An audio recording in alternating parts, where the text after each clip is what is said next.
بسم الله الرحمن الرحيم.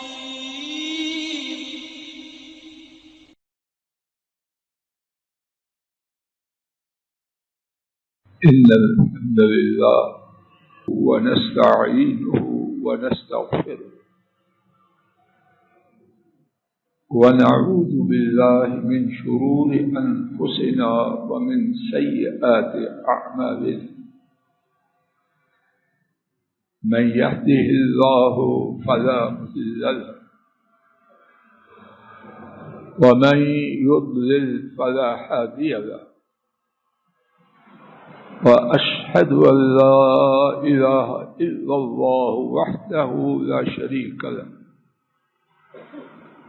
وأشهد أن محمدا عبده ورسوله صلوات ربي وسلامه عليه.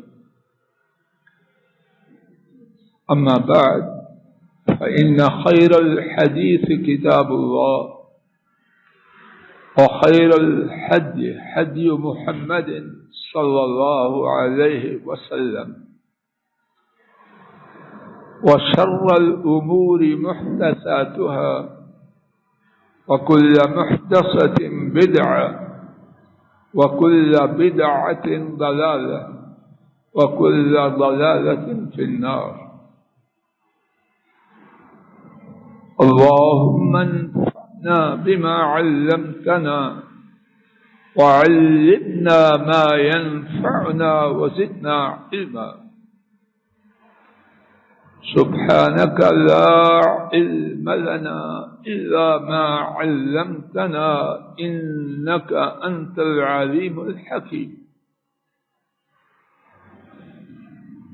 رب اشرح لي صدري ويسر لي أمري واحلل عقدة من لساني يفقه قولي. سبحانك لا علم لنا إلا ما علمتنا إنك أنت العليم الحكيم. اللهم انفعنا بما علمتنا وعلمنا ما ينفعنا وزدنا علما. رب أعوذ بك من حمدات الشياطين، وأعوذ بك رب أن يحضرون. أعوذ بالله السميع العليم من الشيطان الرجيم من حمده ونفخه ونفسه. وَلَكُمْ نِصْفُ مَا تَرَكَ أَزْوَاجُكُمْ إِن لَّمْ يَكُن لَّهُنَّ وَلَدٌ، فَإِن كَانَ لَهُنَّ وَلَدٌ فَلَكُمُ الرُّبُعُ مِمَّا تَرَكْنَا مِن بَعْدِ وَصِيَّةٍ يُوصِينَ بِهَا أَوْ دَيْنٍ، وَلَهُنَّ الرُّبُعُ مما تركتم إن لم يكن لكم ولد، فإن كان لكم ولد فلهن الثمن من بعد ما توصون بها أو دين۔ اللہ مالک کی توفیق سے عید الاضحیٰ سے پہلے کچھ خطبات جمعہ میں وراثت، وصیت اور اولاد کے ساتھ معاملے کے حوالے سے کتاب و سنت کی عظیم باتوں میں سے کچھ باتیں عرض کرنے کی عاجزانہ حقیر سی کوشش کی گئی۔ آج کے خطبہ جمعہ میں بھی اللہ مالک کی توفیق سے یہی ارادہ لے کے آیا ہوں کہ اسی موضوع کے حوالے سے کچھ مزید باتیں اپنے اور سننے والے حضرات و خواتین کے فائدے کے لیے عرض کی جائیں۔ اللہ کریم کہنے والے کی نیت درست فرمائے اور سب کے لیے کہنے اور سننے والوں کے لیے اس میں دنیا اور آخرت کی خیر فرمائے۔ آج کے خطبہ جمعہ کا پہلا حصہ یا پہلا مسئلہ، اگر بیوی فوت ہو جائے اور اس کی اولاد نہ ہو تو خامن کے لیے اس کے مال کا آدھا حصہ ہے۔ اگر اس کی اولاد ہو تو خامن اس کے ترکہ کا 1/4 حصہ حاصل کرے گا، اور اگر شوہر فوت ہو جائیں تو بیوی کو اولاد کے نہ ہونے کی صورت میں 1/4 حصہ اور اولاد کے ہونے کی صورت میں 8واں حصہ ملے گا۔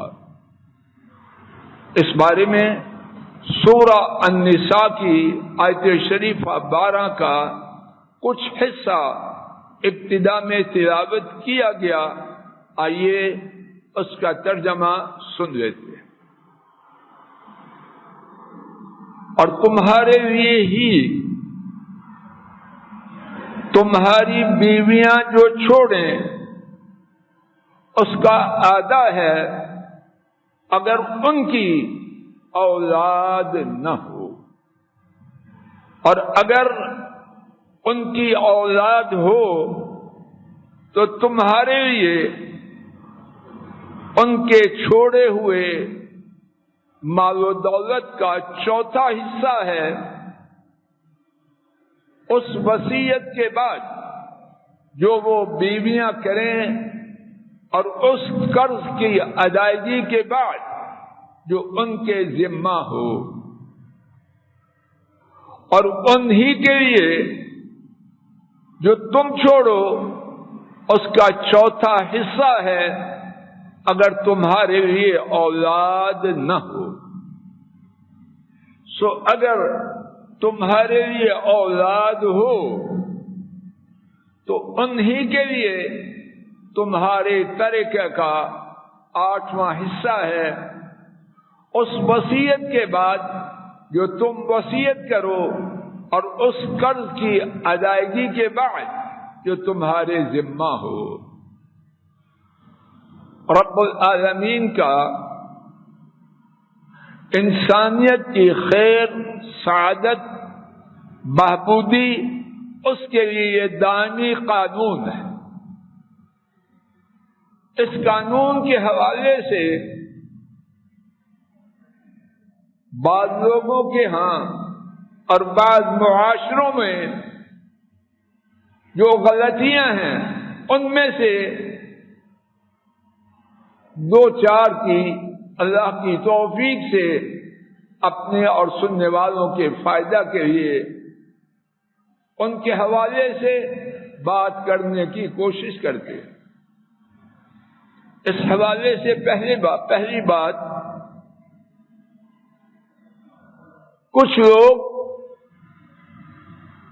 جو کافروں کے ملکوں میں رہائش اختیار کر چکے ہیں، وہاں کا پاسپورٹ لے چکے ہیں، وہاں بیوی اور خاوند کی وراثت کا نظام جدا ہے۔ وہاں جانے والے، وہاں رہنے والے زیادہ جانے، جو ٹوٹی پھوٹی معلومات ہیں کہ طلاق کی صورت میں بیوی مرد کے آدھے مال کی مالک ہے، اور خاوند کی وفات کی صورت میں سرکاری ٹیکسز کی ادائیگی اور وصیت کے بعد بیوی سارے مال کی اور خاوند بیوی کی وفات کے بعد سارے مال کا وارث ہے۔ ملک صاحب ایسے ہی ہے۔ اب سوال یہ ہے، ان ملکوں کے باشندے قرآن کریم کے مطابق عمل کریں یا برطانوی قانون کے مطابق؟ دوبارہ سوال عرض کرتا ہوں، اور اللہ کرے کہ ان تک بات پہنچے جن کا اس بات سے تعلق ہے۔ بیوی قرآن کریم کے مطابق اپنا حصہ لے یا ملکہ برطانیہ کے قانون کے مطابق، خاوند بیوی سے حصہ رب ذوالجلال کی شریعت کے مطابق لے یا ملکی قانون کے مطابق؟ سوال کا جواب دینے سے پہلے میں اپنے آپ سے ایک سوال کرتے ہیں، سپریم لا کس کا ہے؟ جج صاحب، سپریم کورٹ کا فیصلہ ہے، سیشن جج کا فیصلہ ہے، کس پر عمل ہو؟ جو فرق سیشن جج میں اور سپریم کورٹ میں ہے،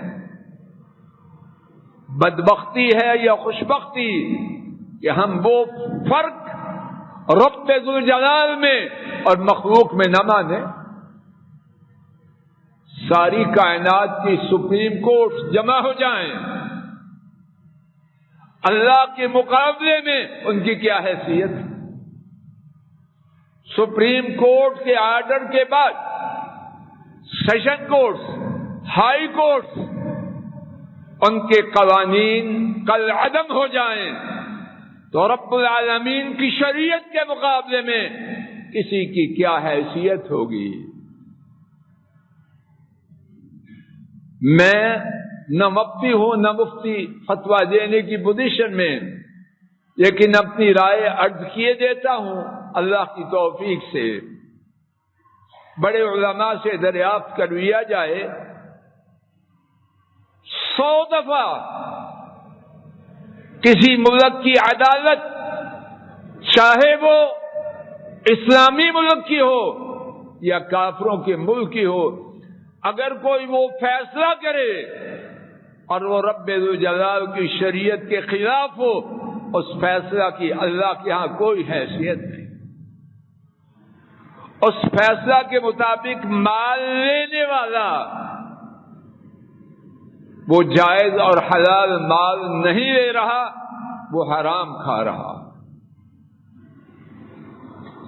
خاوند اور بیوی، ان کے حوالے سے آج کی گفتگو کا دوسرا نقطہ،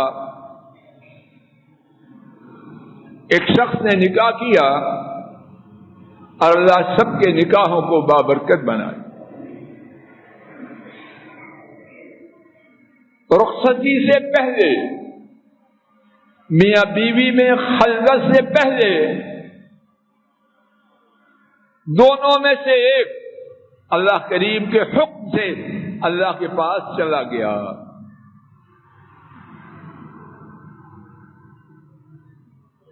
اب اگر خاوند گیا ہے،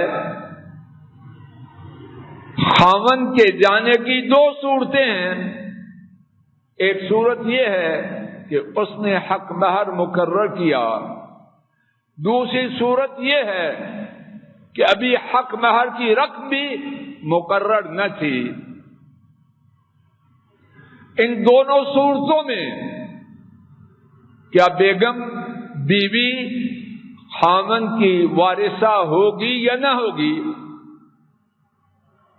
جواب یہ ہے، اور اس کا جواب میری طرف سے نہیں، آئیے ایک حدیث شریف سنتے ہیں اور اس میں شافی اور کافی جواب ہے۔ 5 محدثین، ابو داؤد، ترمذی، نسائی، ابن ماجہ اور دارمی، انہوں نے روایت کیا ایک مسلمان خاتون بروا بنت واشک، بروا بارا واو عین، بروا بنت بنت واشق واو الف شین کاف، ان کے شوہر نکاح ہو گیا، حق مہر ابھی مقرر نہ ہوا تھا اور رخصتی بھی نہ ہوئی تھی، خلوت نہ ہوئی تھی، فوت ہو گئے۔ نبی کریم صلی اللہ علیہ وسلم نے اس خاتون کو اپنے خامن کا وارث بنایا۔ جب نکاح ہو جائے، یہ ایک مقدس اور مبارک رشتہ ہے اور شریعت میں اس کی بڑی شان ہے۔ اس مقدس اور مبارک کانٹریکٹ، اس کی حرمت، اس کی شان دیکھیے کہ نکاح ہوتے ہی اللہ دونوں کو ہمیشہ لمبی مدت کے لیے ایمان و عافیت سے سلامت رکھے، لیکن اگر کچھ ہو جائے دونوں ایک دوسرے کے وارث ہیں۔ اور یہاں صرف اشارتاً گندی تہذیب اس کا تذکرہ بھی کر دیتے ہیں۔ وہاں مرد اور عورت کا تعلق کیا ہے؟ ڈاکٹر کامران صاحب، ٹشو ہے استعمال کیا پھینک دیا، اور اس کا نام ہے خواتین کی آزادی۔ خاک ہے اس آزادی پر اور اس آزادی کے چاہنے والوں پر۔ کتنا احترام ہے اسلام میں نکاح کا۔ خطبہ نکاح ہوا، دونوں کا تعلق اتنا گہرا ہوا، زندہ رہیں پھر بھی تعلق ہے، فوت ہو جائیں پھر بھی تعلق ہے۔ خامند اور بیوی، اس کے مسائل کے حوالے سے آج کے سبق کا تیسرا مسئلہ، نکاح ہوا، رخصتی ہوئی، اللہ نہ کرے ناچاکی ہو گئی، خاوند نے طلاق دی، اب کیا ہوگا؟ اسی طلاق کی حالت میں خاوند اللہ کے پاس چلے گئے، بی بی اس مرد کی وارثہ بنے گی یا نہ بنے گی؟ قربان جائیں رب العالمین کی شریعت پر۔ اچھی طرح نوٹ کر لیجیے اور اللہ کرے کہ دل سے بات کہوں دل میں اترے۔ رب ذوالجلال گواہ ہے، جو حقیقت ہے وہ یہ ہے، میرے محدود علم کے مطابق میری اور آپ کی بیٹیوں کی جیسی حفاظت شریعت نے کی ہے، کائنات میں کسی نے اور نہیں کی۔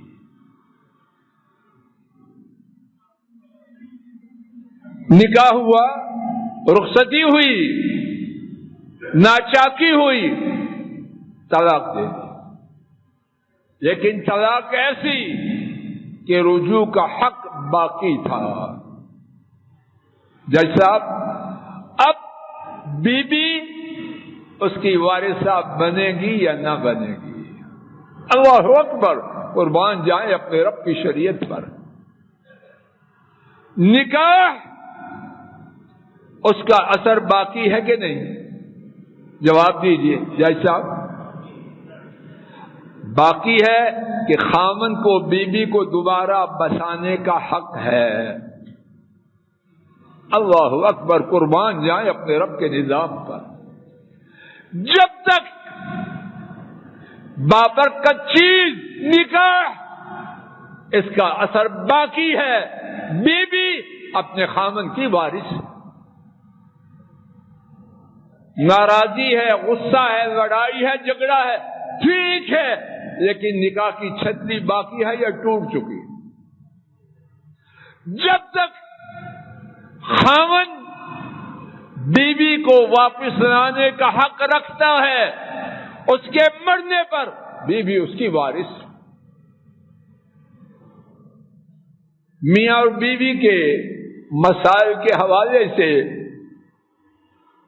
آج کے خطبہ جمعہ کا چوتھا مسئلہ، اور پھر غور فرمانا کہ عورتوں کے حقوق کہاں سنبھالے جاتے ہیں اور کہاں لٹتے ہیں، اور برسر عام لٹتے ہیں۔ لیکن عجب معاملہ ہے، پروپیگنڈا ہے، میڈیا ہے، نصاب تعلیم ہے، گندا ماحول ہے کہ گندگی کا نام پاکیزگی رکھ دیا، کھوٹے کا نام کھرا رکھ دیا ہے، زہر کا نام شفا رکھ دیا۔ دیکھیے، نکاح میاں اور بیوی، اس کے حوالے سے آج کے سبق کی چوتھی بات،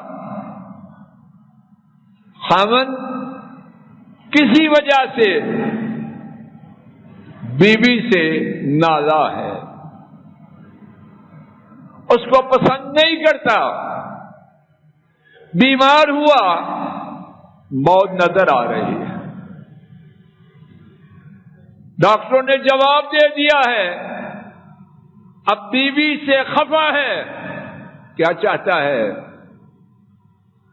اس کو نقصان پہنچائے اور طلاق دے دیتا تاکہ بیوی اس کی وارث نہ بن سکے۔ کیا ہوگا؟ مرض الموت میں وہ بیماری جس میں موت انسانی معلومات کے مطابق یقینی ہو، اس موت میں ایسی بات کرنے کا کوئی اثر نہیں، اس کا کہنا باطل، اور وہ بھی اسی نکاح کی چھتری کے نیچے اس ظالم خاوند کی وارث بنے۔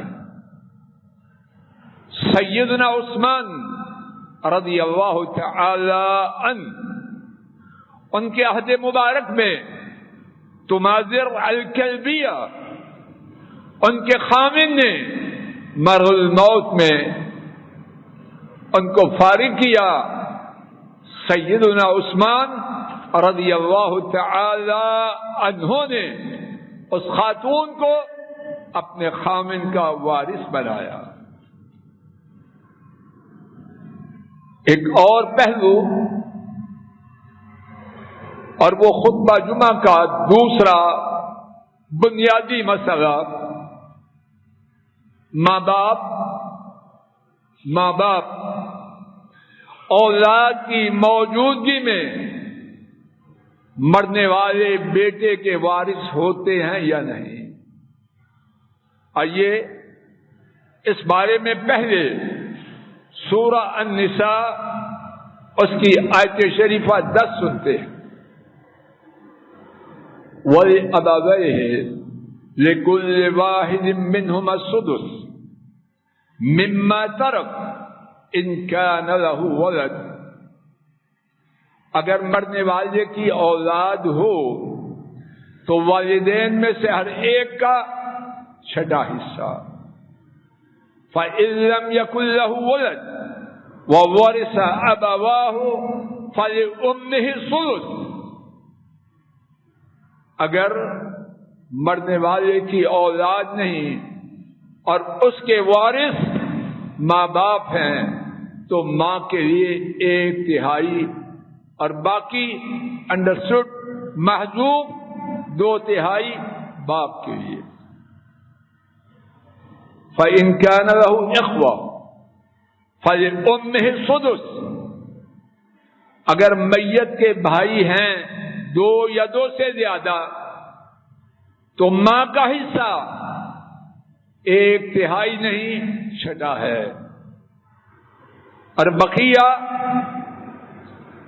6 میں سے 5 وہ انڈرسٹوڈ ہے، وہ باپ کا۔ من بعد وصیۃ یوصی بها او دین،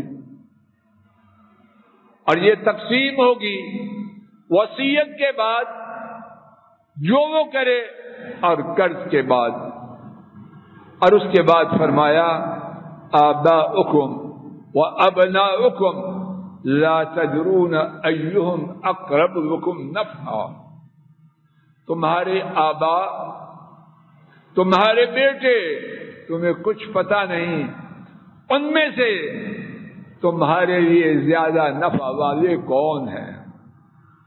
فریضۃ من اللہ، یہ تعلیمات آپشنل نہیں، کمپلسری ہیں، اللہ کی طرف سے فرض ہے۔ ان اللہ کان علیما حکیما، کس اللہ کی طرف سے؟ بے شک اللہ ہمیشہ سے خوب جاننے والے، خوب حکمت والے ہیں۔ یہیں سے انشاءاللہ آئندہ خطبہ جمعہ کا آغاز کیا جائے گا۔ اللہ تعالیٰ کہنے سننے کی غلطی کو معاف فرمائے، اور ان کی توفیق سے جو ٹھیک بات عرض کی گئی، سنی گئی، اللہ کریم اپنے فضل و کرم سے اسے قبول فرمائے۔ وآخر دعوانا ان الحمد للہ رب العالمین۔ الحمد للہ نحمده ونستعینه ونستغفره ونعوذ بالله من شرور أنفسنا ومن سيئات أعمالنا، من يهده الله فلا مضل له ومن يضلل فلا هادي له، وأشهد أن لا إله إلا الله وحده لا شريك له، وأشهد أن محمدا عبده ورسوله صلوات ربی وسلام علیہ۔ اللہ مالک کی توفیق سے آج کے خطبہ جمعہ میں خامن اور بیوی کی وراثت کے حوالے سے 4 باتیں عرض کرنے کی عاجزانہ کوشش کی گئی۔ اس کے بعد ماں باپ کی وراثت کے متعلق بات کا آغاز ہوا۔ وقت کے مکمل ہونے پر اس بات کو وہیں چھوڑا گیا۔ اللہ کریم توفیق دے آئندہ خطبہ جمعہ میں اسی بارے میں بات کہنے، سننے، سنانے کا ارادہ ہے۔ ربنا آتنا فی الدنیا حسنہ وفی الآخرۃ حسنہ وقنا عذاب النار، اللهم اجعل هذا البلد وبلاد الحرمين الشريفين وجميع البلاد الإسلامية بلادا مطمئنة، اللهم اجعلها بلادا مطمئنة، اللهم انصر الإسلام والمسلمين ودمر أعداء الدين، سبحان ربك رب العزة عما يصفون وسلام على المرسلين والحمد لله رب العالمين، رب العالمين۔ السلام علیکم ورحمۃ اللہ۔ یہ ڈاکٹر فضل الہی صاحب کا آفیشیل یوٹیوب چینل ہے، اس کو لائک، سبسکرائب اور شیئر کریں اور بیل آئیکن پریس کریں تاکہ نئے آنے والی ویڈیوز کا نوٹیفیکیشن آپ کو موصول ہو سکے۔ جزاکم اللہ خیر۔